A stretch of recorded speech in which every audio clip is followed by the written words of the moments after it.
Bonjour chers téléspectateurs de Tawhid TV, bienvenue à votre nouvelle émission La Voix du Peuple. Comme son nom l'indique, c'est une émission qui passe en revue l'actualité politique nationale et internationale en général, mais aussi économique, sociale et culturelle. Et pour ce troisième numéro, j'ai le plaisir de recevoir M. Moussa Sylla, qui est un professionnel de la conformité, mais aussi auteur du livre La conformité bancaire au Sénégal et dans la zone Ouyomoa. Bonjour Monsieur Sylla et merci d'avoir accepté notre invitation. Bonjour Madame Ba, c'est moi qui vous remercie pour cette invitation. Je salue tous les téléspectateurs de Tawhid TV et c'est un grand plaisir d'être sur ce plateau. Tout le plaisir est pour moi. Donc là, nous allons parler aujourd'hui de votre article qui a été publié le 3 janvier 2022 dans le journal Le Quotidien, intitulé « Une coordination nationale et internationale permettra de lutter contre le blanchiment d'argent au Sénégal et dans le monde », qui nous parle de comment le Sénégal et le monde devraient s'organiser pour lutter contre le blanchiment de capitaux et la corruption, mais aussi de l'implication de chacun d'entre eux face à ce défi qui est un enjeu très important. Maintenant, pour commencer, alors, est-ce que vous pouvez nous définir en fait, définir pour les téléspectateurs le blanchiment d'argent et la corruption? Merci beaucoup pour cette question, Madame Ba. Évidemment, la corruption est le fait de déguiser l'origine illicite des fonds pour les injecter dans l'économie formelle. Je m'explique. Supposons qu'une personne s'adonne à du trafic de drogue. Mais cet argent, naturellement, il est illicite. Donc le processus de blanchiment de capitaux, c'est de pouvoir injecter ces fonds dans l'économie formelle pour leur donner comment je vais dire, pour pouvoir dire aux gens que c'est un argent qui est légal. Après, la corruption, c'est le fait de faire ou de ne pas faire parce qu'on a un avantage indu. Supposons qu'une personne vienne nous dire que voilà, je vous donne 100 000 pour que vous fassiez ou que vous ne fassiez pas. D'accord. Et par rapport à la corruption, on a cet exemple-là la plupart du temps dans les administrations, par exemple, les états civils, parce que là, quand tu as besoin d'un extrait de naissance et que tu es pressé, que c'est quelque chose d'urgent, parce que d'habitude, ils te disent de venir le matin, par exemple, pour que tu viennes récupérer à midi. Maintenant, parfois, tu as la possibilité, par exemple, de donner à la personne 2 000, voire 3 000 francs pour juste que vous puissiez avoir sur le champ en fait, l'extrait de naissance. Donc, est-ce qu'il y a une différence entre le blanchiment quelle est la différence entre le blanchiment d'argent et la corruption? Ok, pour rester sur ce que vous avez expliqué, c'est très intéressant. C'est ce qu'on appelle un paiement de facilitation. Supposons que vous venez donner à l'officier d'état civil 2 000 francs pour qu'il accélère les procédures. C'est un paiement de facilitation et les grands organismes internationaux le considèrent comme de la corruption. Après, l'argent issu de la corruption ne peut pas être utilisé directement dans l'économie formelle. Il va falloir le blanchir pour lui donner un aspect légal. Tout à fait. Donc là, vu qu'on est toujours dans cette optique-là de parler de blanchiment, est-ce que vous pouvez nous dire comment se passe le blanchiment de capitaux? Le blanchiment de capitaux, les experts reconnaissent qu'il y a 3 phases. La première phase, c'est le placement. Supposons qu'une personne qui s'adonne à du trafic de drogue obtient des millions. Ces millions-là, il va essayer de l'injecter dans des institutions financières, par exemple, par petits lots. C'est ce qu'on appelle le placement. Aujourd'hui, je vais mettre 10 000. Je donne juste un exemple. Demain, je vais mettre 20 000. Ça, c'est la première phase. La deuxième phase, c'est ce qu'on appelle l'empilage ou la stratification. On va essayer de disperser l'origine des fonds. On va faire un virement dans telle banque. On va faire un autre virement dans telle banque ou dans un autre pays pour cacher l'origine illicite des fonds. Et après que ces 2 étapes ont été réussies, il y a la troisième phase qu'on appelle l'intégration. On va créer une entreprise, on va acheter des biens immobiliers et l'argent qu'on obtient de ces biens-là va faire en sorte qu'on va oublier l'origine illicite des fonds. Maintenant, comment peut-on le reconnaître en fait, c'est-à-dire le blanchiment d'argent? Comment le reconnaît-on? Il y a ce qu'on appelle la KYC, la connaissance de la clientèle. Aujourd'hui, toutes les institutions financières sont tenues de connaître leurs clients. C'est-à-dire que leurs clients doivent leur transmettre un certain nombre de documents comme la pièce d'identité, le justificatif d'adresse et éventuellement les justificatifs de revenus. Si moi, Moussa Silla, au moment de l'ouverture de mon compte, j'avais justifié des revenus de 100 000 ou 200 000 et je me mets à verser dans mon compte 2 millions, 3 millions, c'est bizarre, il y a des soupçons. Donc la banque, voilà, la banque, elle est tenue de me réclamer des justificatifs.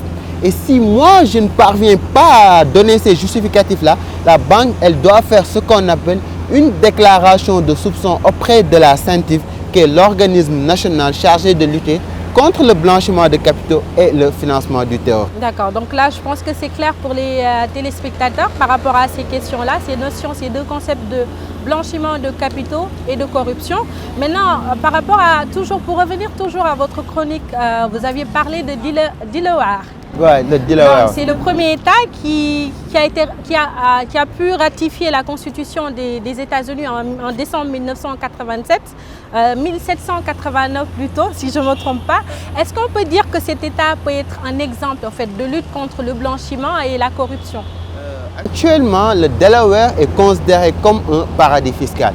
Qu'est-ce qu'un paradis fiscal? C'est une entité qui permet de créer des entreprises d'une manière très facile, qui a un taux d'imposition très faible. Il faut savoir que le Delaware est l'État où l'actuel président des États-Unis a été sénateur pendant plus de 30 ans. Donc le Delaware aujourd'hui il est considéré comme un grand paradis fiscal. Et d'ailleurs récemment les États-Unis ils ont voté une loi, Corporate Transparency Act, pour lutter contre le blanchiment de capitaux à travers une plus grande transparence des bénéficiaires effectifs des personnes morales.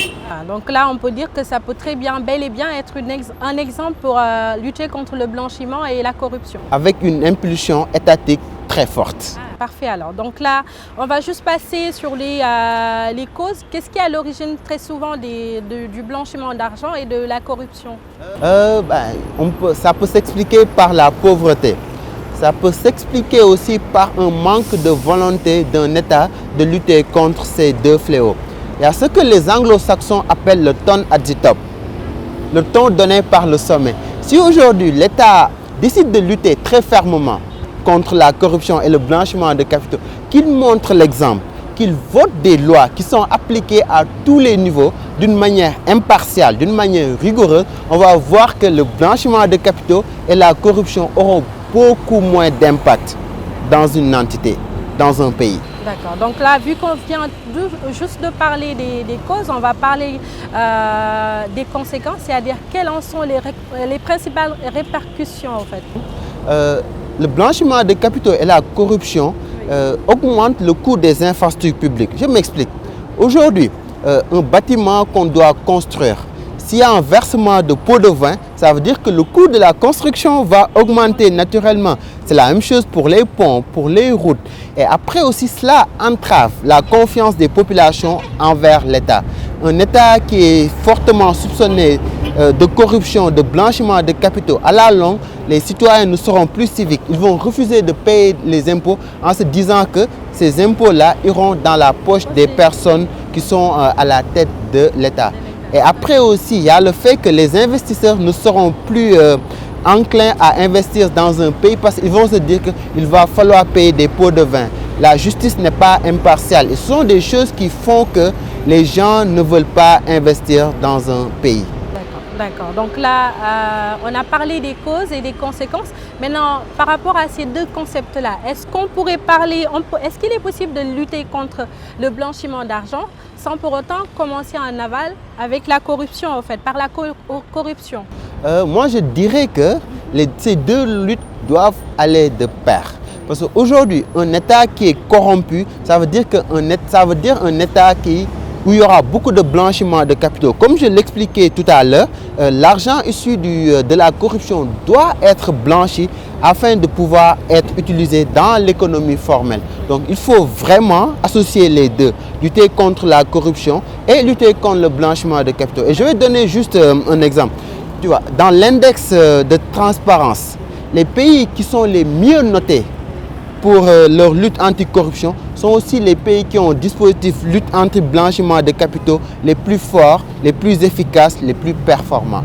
Donc là, je pense que c'est clair aussi. Donc par rapport à cette question que je viens de vous poser, à savoir, est-ce qu'il va falloir d'abord au préalable lutter contre la corruption avant de faire face au blanchiment. Donc là, on peut dire que ça doit se faire en fait bien avant le blanchiment de capitaux. C'est ça, il faut d'abord lutter contre la corruption et on va voir qu'un État qui a moins de corruption sera un État où il y aura beaucoup moins de blanchiment de capitaux. Tout à fait, donc là c'est bon. Donc, là, on va parler de la coordination nationale et internationale.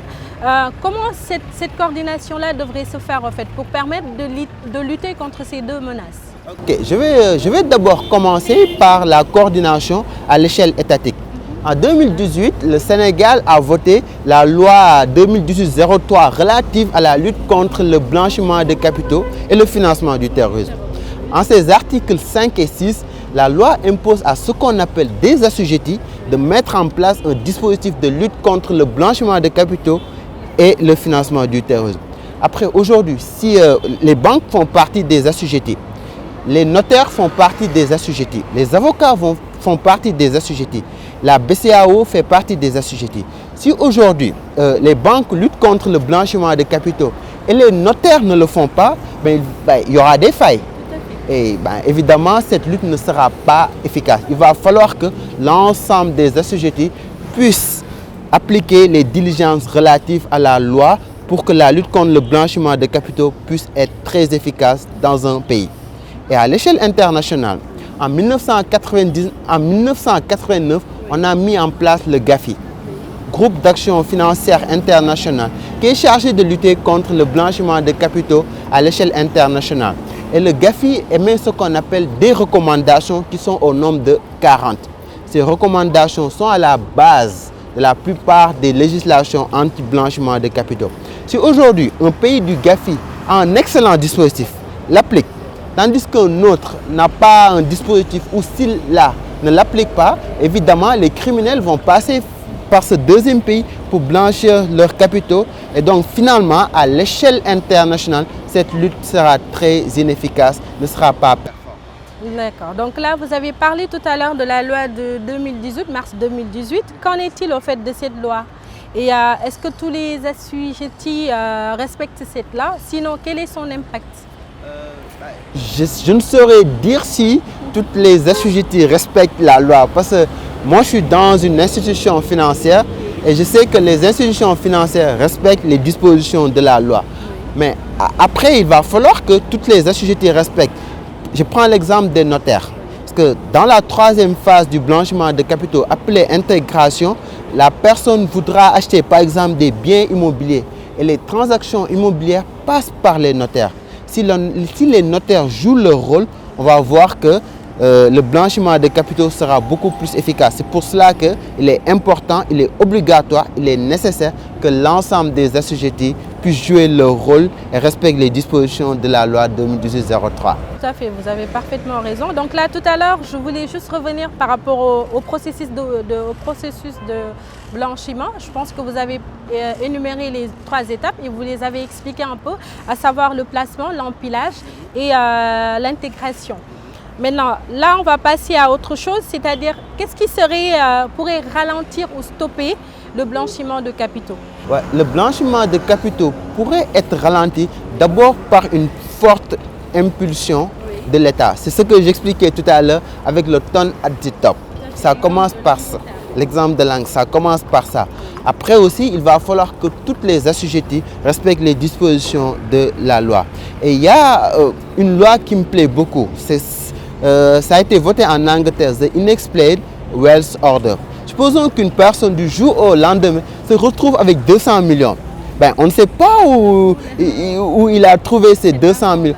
Il doit justifier l'origine des fonds. Et à défaut, ces fonds-là peuvent être confisqués. Et je pense que cette mesure-là pourrait être implantée au Sénégal pour lutter davantage contre la corruption et le blanchiment de capitaux.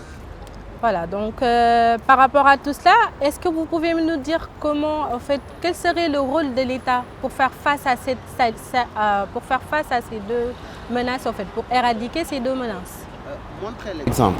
Parce que j'étais en train de lire un livre de Robert Kierkegaard, Combattre la corruption. Il a cité deux exemples de pays qui sont parvenus à éradiquer la corruption. C'est Singapour et Hong Kong. Hong Kong fait toujours partie de la Chine, ce n'est pas à vrai dire un pays. Mais après, pourquoi ces deux entités sont parvenues à éradiquer la corruption? C'est parce qu'il y avait une très forte impulsion de l'État qui a montré l'exemple. L'État était impartial. Si aujourd'hui je fais partie du parti au pouvoir et que je suis accusé de corruption, ben, les sanctions, je veux dire, devraient être les mêmes si je suis coupable que pour une personne qui fait partie de l'opposition. À défaut, la population va se dire que la loi n'est pas impartiale et elle ne va pas le soutenir. D'accord. Donc là, vous avez parlé de comment on peut y arriver, au fait, parvenir à lutter. Oui, vous avez parlé de ça. Maintenant, récemment, vous avez également parlé des scandales financiers avec les histoires de détournement de deniers publics. Avec la LONASE, il y a le Trésor public et la Poste en même temps, qui sont impunis. Donc là, est-ce qu'on peut dire qu'on peut parler d'État corrompu par rapport à cette situation? Je n'irai pas jusqu'à dire un État corrompu, oui, mais je dirais un État qui peut faire plus dans la lutte contre la corruption. Parce qu'après, il y a des États pires que le Sénégal. Ce qui ne veut pas dire que le Sénégal ne doit pas s'améliorer. Donc il doit lutter davantage contre la corruption, davantage contre le blanchiment des capitaux. Et moi je me demande, est-ce que les entreprises nationales ont un dispositif de contrôle interne pour prévenir ces détournements de fonds-là? Est-ce qu'ils font des missions d'audit? Est-ce que c'est ce qu'on se dit à chaque fois, c'est-à-dire qu'il y a toujours des choses qui sont mises en place. Le seul souci qu'on a au Sénégal, la plupart du temps, c'est l'application en fait. Ben, tout à fait. C'est le fait de mettre ces choses en place parce qu'on peut, c'est beau de tout le temps parler, de donner des solutions par rapport à telle ou telle situation, mais si entre-temps, il n'y a pas un suivi et les choses ne sont pas appliquées, ça va être très très difficile en tout cas qu'on puisse arriver à quelque chose, dans tous les domaines. Tout à fait, tout à fait. Parce qu'on a beau voter des lois, oui, on a beau mettre en place des procédures, si elles ne sont pas appliquées, c'est nul. C'est nul, ça va rien en fait. Donc là, je pense que aussi c'est clair à ce niveau. Maintenant, par rapport à, j'ai posé tout à l'heure la question de savoir, est-ce qu'on peut parler d'État corrompu? Parce que la plupart, certains des Sénégalais parlent de la justice sénégalaise qui marche à deux vitesses. Qu'est-ce que vous en pensez? Je n'ai pas eu affaire à la justice. Mais vous avez des exemples de faits, de telle ou telle histoire, des scandales par-ci, par-là. Donc, est-ce que vous pouvez juste nous donner votre idée par rapport à ça? Après, oui, j'entends les Sénégalais dire qu'il y a une justice à deux vitesses. Après, moi, ma position, c'est que parfois, je vois que les membres de l'opposition sont sanctionnés, sont poursuivis, plus que les membres du parti au pouvoir. Et je suis, comment je vais dire, c'est quelque chose qui me dérange. Parce qu'aujourd'hui, pour qu'on puisse parler d'un État juste, d'un État transparent, il va falloir que l'ensemble des dispositions soient appliquées de la même manière à toutes les personnes. Donc à défaut, on ne peut pas dire qu'un État est juste, qu'un État n'est pas... Ce qui ne veut pas dire que le Sénégal, encore une fois, est un État corrompu, mais il peut faire beaucoup mieux. Beaucoup mieux. Tout à fait. Donc là, tout à l'heure, vous aviez parlé aussi de GAFI, c'est le groupe d'action financière qui a été mis en place en 1989 par le G7, c'est-à-dire les 7 pays les plus riches à l'époque. Est-ce que ce groupe-là avait permis de relever le défi face au blanchiment d'argent et tout ce qui est corruption?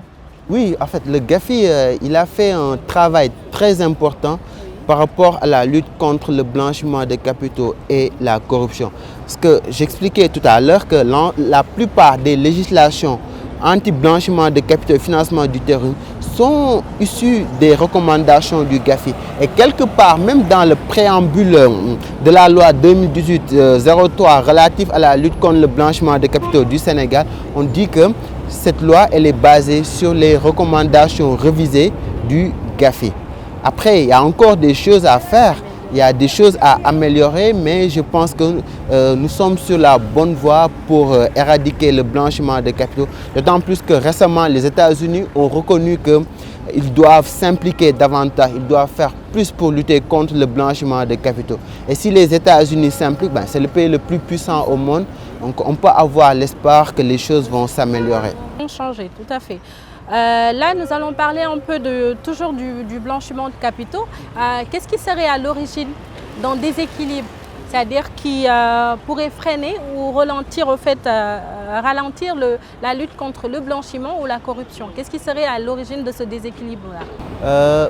Disons que parfois, les personnes qui font du blanchiment de capitaux ont beaucoup plus de moyens que les personnes qui doivent lutter contre le blanchiment de capitaux. Le trafic de drogue, il est très lucratif. Le trafic d'armes, il est très lucratif. Donc, ce sont des trafics qui peuvent permettre à ces personnes-là qui veulent blanchir des capitaux d'avoir beaucoup de moyens. Et après, ils peuvent utiliser ces moyens-là pour corrompre les personnes qui sont chargées de lutter contre le blanchiment de capitaux. Je ne dis pas que ces personnes-là vont accepter, mais après, il faut tenir compte de ces facteurs-là. Donc, suite à cette réponse-là, concernant ce déséquilibre qui peut freiner ou ralentir le blanchiment, est-ce que vous pouvez nous dire un peu quel est le rôle de l'OFNAC et de la CREI en fait, dans cette lutte? Moi, j'attends de l'OFNAC plus de proactivité. En fait, qu'elle concentre sa présence, qu'on voit qu'elle est motivée à lutter contre le blanchiment de capitaux, qu'elle est motivée à faire des enquêtes, à poursuivre ou à donner les cas de blanchiment de capitaux ou de corruption au procureur. Moi, j'attends beaucoup plus de proactivité de l'OFNAC. Après, le CREI, je lisais dans les journaux que ça ne fonctionne presque plus. Et après, si ce que j'expliquais tout à l'heure sur le Unexplained Wealth Order de l'Angleterre, ça pourrait être une idée pour que le CREI puisse lutter davantage contre l'enrichissement illicite. Parce qu'une personne qui était, comment je vais dire, qui faisait partie du sommet de l'État, du jour au lendemain se retrouve avec des milliards, après il va falloir que cette personne justifie cet enrichissement-là. Voilà. Cette fortune plutôt. C'est ça. D'accord. Donc là, on va passer un peu, vous avez parlé de la loi des finances, en fait, la loi de finances rectificative de juillet 2021. Maintenant, est-ce que vous pouvez nous parler un peu de cette loi? Je ne maîtrise pas toute la loi. Moi, je me suis juste intéressé à la partie sur les nouvelles dispositions concernant la transparence fiscale, la transparence financière. Aujourd'hui, il est requis pour toutes les entreprises d'avoir un registre des bénéficiaires effectifs, c'est-à-dire les personnes qui détiennent le contrôle de l'entreprise. L'entreprise doit avoir un registre sur ces personnes-là. La loi en tant que telle, toute la loi, je ne l'ai pas parcourue. Je me suis juste apaisanti. C'est ça, je me suis juste apaisanti sur le côté fiscal parce que je pense qu'à terme, le Sénégal fera partie du CRS, qui est la disposition mise en place par l'OCDE pour lutter contre l'évasion fiscale dans le monde. Common Reporting Standard. D'accord, d'accord. Donc là, pour finir, vous avez parlé de l'importance de la coordination nationale d'abord et internationale après. Quelles sont les solutions ou les stratégies à mettre en place sur le plan national pour faire face à cette situation? À cette situation, ça commence encore une fois par l'État. Toujours l'État. C'est l'État qui vote les lois et c'est l'État qui est chargé de faire appliquer les lois. Donc l'État doit s'assurer que les dispositions des lois qu'elle a votées en général sont appliquées et qu'elle n'hésite pas à sanctionner pour les personnes qui ne les respectent pas. Après, il faut que toutes les assujetties respectent les dispositions de la loi. Il faut que les corps de contrôle jouent leur rôle. L'IGE, la Cour des comptes, l'OFNAC, la CREI, il faut que tous ces corps de contrôle-là jouent leur rôle. Les médias aussi doivent jouer leur rôle. Parce que c'est ça, prendre leurs responsabilités. Et après aussi, la population aussi doit être consciente que quand on détourne des fonds, c'est son impôt, c'est son argent. Et qu'elle n'hésite pas à dire à l'État, il faut que tu luttes contre le blanchiment de capitaux, contre la corruption, parce que ces fonds-là nous appartiennent. Nous ne voulons pas que certaines personnes les utilisent pour s'enrichir et nous allons être dans la pauvreté. Tout à fait. Et qu'en est-il aussi à l'échelle, qu'en est-il à l'échelle internationale pour cette coordination? À l'échelle internationale, c'est tout simplement que chacun, parce que quasiment tous les pays ont mis en place des dispositifs anti-blanchiment de capitaux et corruption. C'est un premier pas, c'est une première étape, c'est bien. Mais il va falloir aussi l'appliquer parce que ce que j'expliquais tout à l'heure, sinon les criminels vont passer par les États les plus poreux en matière de blanchiment de capitaux et de corruption pour pouvoir s'adonner à leurs crimes. Voilà, donc on va aborder un peu, je pense que par rapport à votre chronique, on en a fini presque. Sinon, si vous avez quelque chose à rajouter, juste nous dire comment l'État, par exemple, au niveau national, je pense que vous en avez déjà parlé, c'est-à-dire nous dire juste votre dernier mot, si je peux m'exprimer comme ça, par rapport à cette situation de blanchiment d'argent et de corruption. C'est dans l'intérêt de l'État de lutter contre la corruption et le blanchiment de capitaux. Aujourd'hui, le blanchiment de capitaux, la corruption font que les coûts des infrastructures publiques augmentent, font que les recettes fiscales diminuent, font que les populations ont moins confiance en l'État. Donc l'État, il est dans son intérêt de lutter contre la corruption et le blanchiment de capitaux. C'est l'État qui va y gagner. Il aura plus de recettes fiscales. Les coûts des infrastructures vont diminuer et il pourra investir davantage dans l'éducation, dans la santé, des secteurs qui permettent à un pays de se développer, d'émerger, comme nous sommes à l'ère de l'émergence. Voilà, j'apprécie en tout cas votre point de vue par rapport à ça et j'espère que ça va faire réfléchir un peu les acteurs qui sont concernés, à savoir l'État, les notaires, la population en tout cas, parce que je pense que ce sont les principales concernées. Maintenant, on va parler un peu d'actualité avec les élections locales prévues pour le 23 janvier. Maintenant, on a tendance à remarquer à chaque fois que nous allons vers des élections, il y a tout le temps des grèves au fait. Est-ce qu'on peut parler de stratégie ou de politique par rapport à ça? Tu sais, dans une démocratie, les groupes de pression ont un certain pouvoir. Parce qu'aujourd'hui, s'il y a des grèves, la population ne va pas être contente. Et nous sommes à l'approche des élections et la population pourrait être tentée de sanctionner l'État. Donc c'est de bonne guerre. On essaie d'obtenir ce qu'on veut. Vous êtes d'accord par rapport à ça? Non, je ne dis pas que je suis d'accord, mais on est en stratégie. Je dis juste qu'en stratégie, c'est de bonne guerre, mais je ne suis pas forcément d'accord. Oui. Voilà. Donc là, c'est bon. Sinon, par rapport au football, en fait, on a la CAN 2022. Il y a le Sénégal, normalement, qui devrait jouer demain avec la Guinée. Sachant qu'entre-temps, il y a eu des cas de Covid, en fait. Mais non, le Sénégal qui pense toujours à chaque, comment je vais appeler ça, à chaque édition de la CAN, ils sont toujours là à dire que cette fois-ci, ce sera la bonne. Est-ce que vous pensez que vraiment, c'est une fiction ou c'est peut-être une réalité?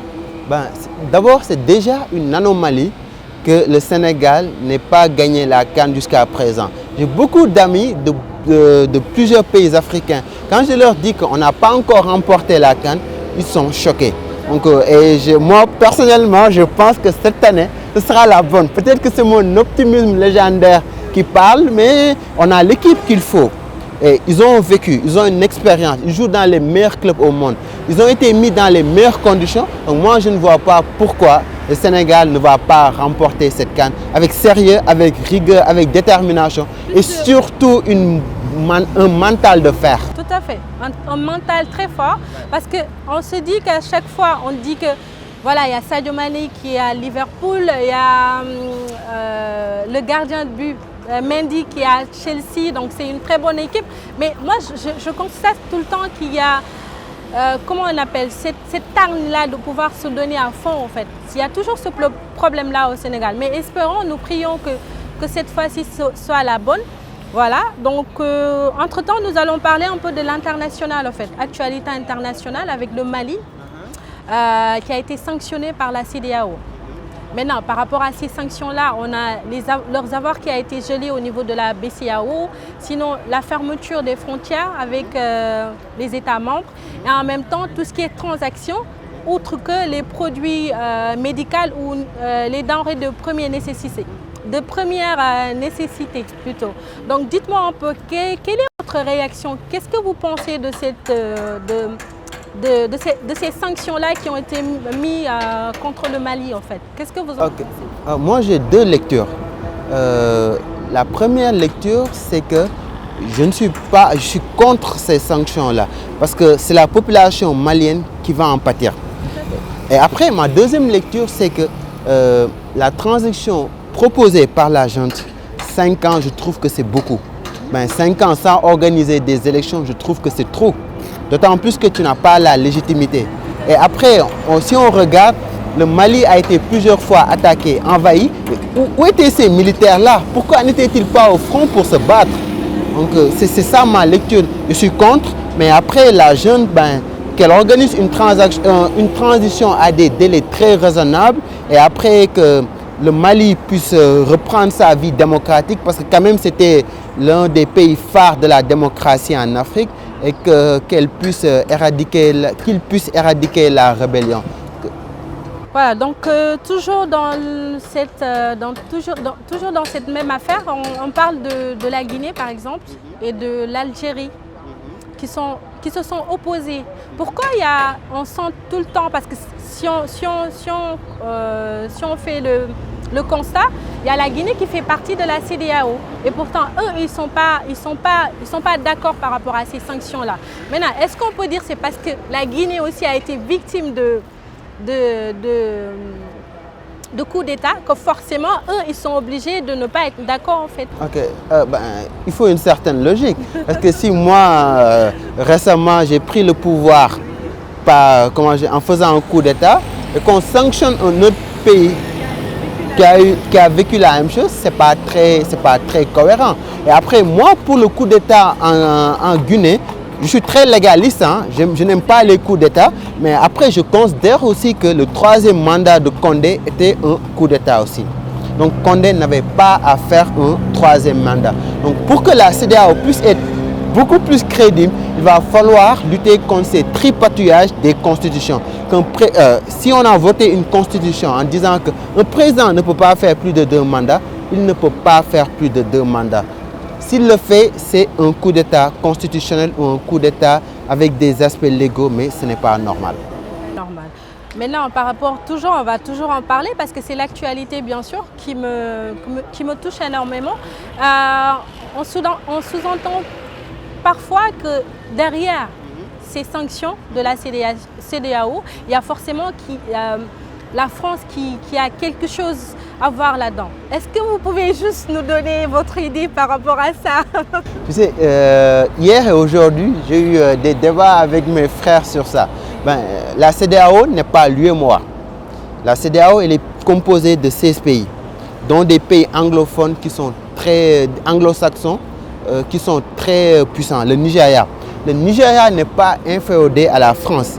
Le Ghana est un pays qui est très fier de son histoire. Parce que je me rappelle que quand Macron était venu au Ghana, le président ghanéen lui avait dit des vérités. Donc je ne pense pas que la France puisse forcer la main à un pays comme le Nigeria, comme le Ghana, un pays comme la Sierra Leone. Il va falloir que parfois qu'on sorte un peu de ce tropisme anti-français et qu'on se dise que c'est à nous de prendre nos décisions et de les assumer et de ne pas forcément dire que la France est à l'origine de tous nos problèmes. Et si la France ne nous arrange pas, qu'on écarte la France tout simplement. Tout à fait, là vous avez parfaitement raison.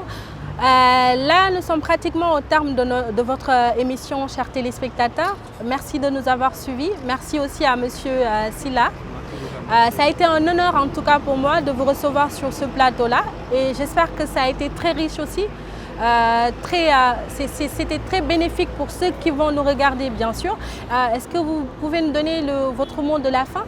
En tout cas, merci beaucoup pour cette belle invitation. Les questions ont été ce que les anglo-saxons appellent très challenging. C'est des questions qui étaient pertinentes. Oui, et voilà. Des réponses qui, voilà. Merci, j'en suis très flatté. Et je salue tous les téléspectateurs. Il sera un plaisir encore d'être avec Tawhid TV pour parler de choses qui vont nous bénéficier à tous. En tout cas, je tiens à vous remercier à nouveau.